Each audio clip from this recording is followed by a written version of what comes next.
Tanzania. Lord have mercy.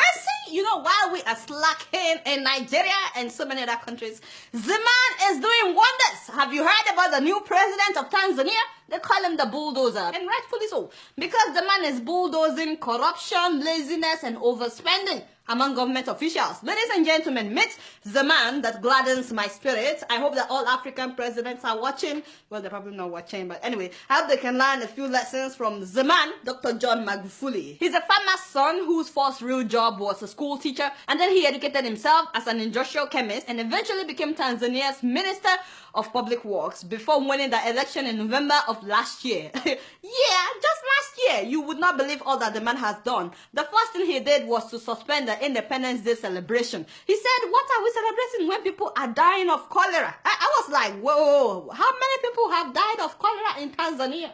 74? 74 people? How many people have died in Nigeria? My father and my God. Thousands of people.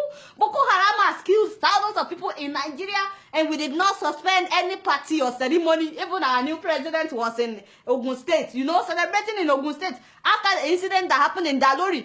Meanwhile, a president cancelled Independence Day celebration because like 70-something people were killed by cholera.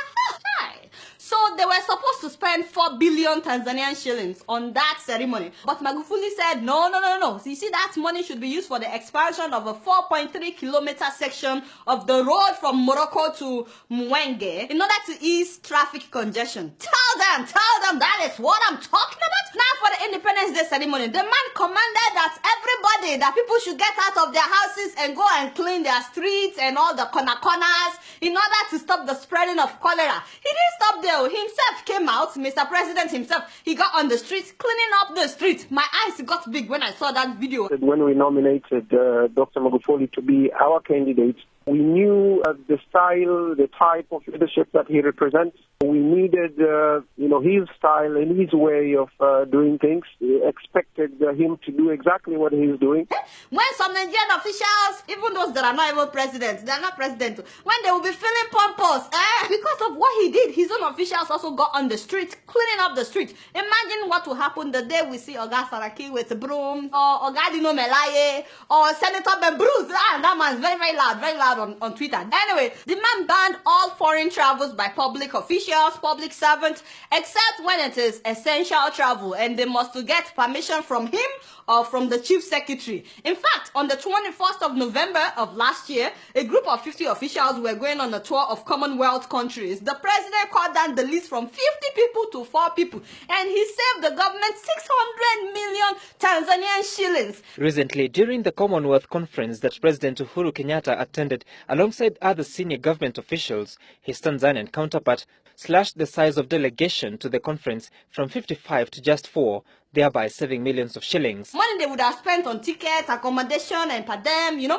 more traveling abroad for all these officials. He said, well, the high commissioners and the ambassadors and the embassies abroad should be representing Tanzania when they are invited. Which makes a lot of sense. Why are they abroad if we also have to be going abroad, No more first class and business class travels for all officials, except Mr. President, the Vice President, and the Prime Minister. Only 3 people. No more business class flying. That means they have to fly economy. Oh my God.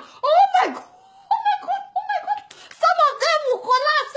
Reminds me of Thomas Sankara of Burkina Faso. No be so? Yes, that's what I'm talking about. The man has cancelled all meetings, no more workshops and conferences by government officials and public servants inside fancy hotels. He said no more inside fancy hotels. He said that every ministry has ministerial boardrooms. No be so? Use that one for your meetings. And that is what they are now doing.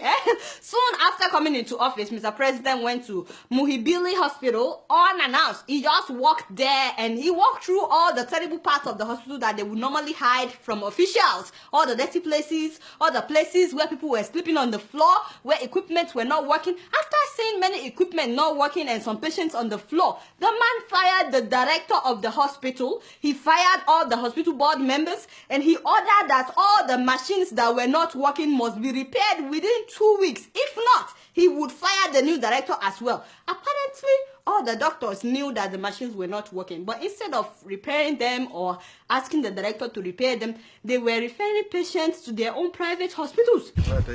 Sasa wewe ipi MRI inayofanya kazi ni iko wapi? Hospitali zote za private zinafanya kazi. Kwa hiyo za private zote zinafanya kazi. CT scan za hospitali za private zote zinafanya kazi. Za hospitali ya hapa Muhimbili zote hazifanyi kazi. I know that something like that is going on in Nigeria as well. No, so anyway, he gave them 2 weeks to fix the machines. But guess what happened? The machines were repaired in 3 days. 3 days. And so it is possible to repair this. And then when they opened parliament, they planned a state dinner that would cost 300 million shillings. And when he heard about it, he said, you see this 300 million shillings, make it 25 million. Whatever we can eat with that, we will manage. Now, the rest of the money, he said they should use it to buy hospital bed for that hospital that he visited, you know, Muhimbili Hospital. So they bought 300 brand new beds and mattresses and 600 bed sheets from that money. Can you imagine? They would have eaten with that money and that would have been the end of it. Now they have 300 brand new beds to admit people into the hospital. By the way, he said that why were engineers using V8 engine vehicles when they were supposed to be using pickups? He said that is more suitable for their jobs. So now they've changed all the vehicles. No more sitting allowances for officials. He said, how the hell are you paid allowances for a job which you have a monthly salary? That also applies to members of parliament, by the way. No more sitting allowances. It was so funny when I heard that the day after he was sworn in, the State House officials were showing him around, you know, his new residence, but he was not really impressed by that. He said he decided to take a walk to the Ministry of Finance. He got there and he told them to get their acts together. He asked why some employees were not in office yet, and I heard that since that day, the traffic jam in the mornings has really increased because people no longer show up late to work after Mr. President's visit. Now he ordered that no more tax exemptions for the big people. Everybody must pay taxes, including the big people. The other day, when he was going to officially open parliament, instead of him to fly the 600 kilometers, the man decided to drive. He drove the whole 600 kilometers from that to Dodoma. He has reduced his own convoy. He even reduced the presidential delegation that travels with him. He surprised everybody when he chose a female vice president. All the big boys were shocked. They were like, what? It's a new day in Tanzania. And then he chose a prime minister that nobody has heard about. They said that this guy has a reputation for hard work and no corruption. All the big guys that thought that they would be prime minister are still in shock, by the way. So after his visit to the Ministry of Finance and that hospital, without announcing, all the other ministries have fastened their belts. Everybody is now hardworking, including a sector that people consider very corrupt. That is the port, where people normally pay bribe to get their stuff. I heard that it has suddenly become the most efficient place. No loads are missing, things are done quickly, and you cannot get your container without paying bribe. And finally, all individuals and firms that bought state companies that were privatized, they've been told to either get to work or hand over that sector with immediate alacrity, hand it over back to the government. Some of them, I heard that they've not done anything in like 20 years, but now all of a sudden, they're all awake, doing stuff. The man has literally pressed the reset button in Tanzania. It's a new day in Tanzania. His motto is Hapakazi 2. Some of you that are not from Tanzania, you probably don't understand. Don't worry, I will teach you. What that means is here, all we do is work. We serve, nothing else. Yes, his people are happy. Of course, the big people are not that happy, especially the corrupt ones, you know. But all the small people, like myself, they're very happy. Ugandans want their president to be like him. They wrote an article about it. South Africans want their president to learn 10 things from Tanzanian president. And of course, I want my president to learn from this man 3 bossas. So the president of Tanzania, bossa. Now, having said that, my guy, we are very happy. We love you. You started well. Please continue to do not disappoint mama. If you keep up like this, very soon Tanzania will become the best country in Africa. No, be so. You guys not doing anything. Guess what? I'm just keeping it real.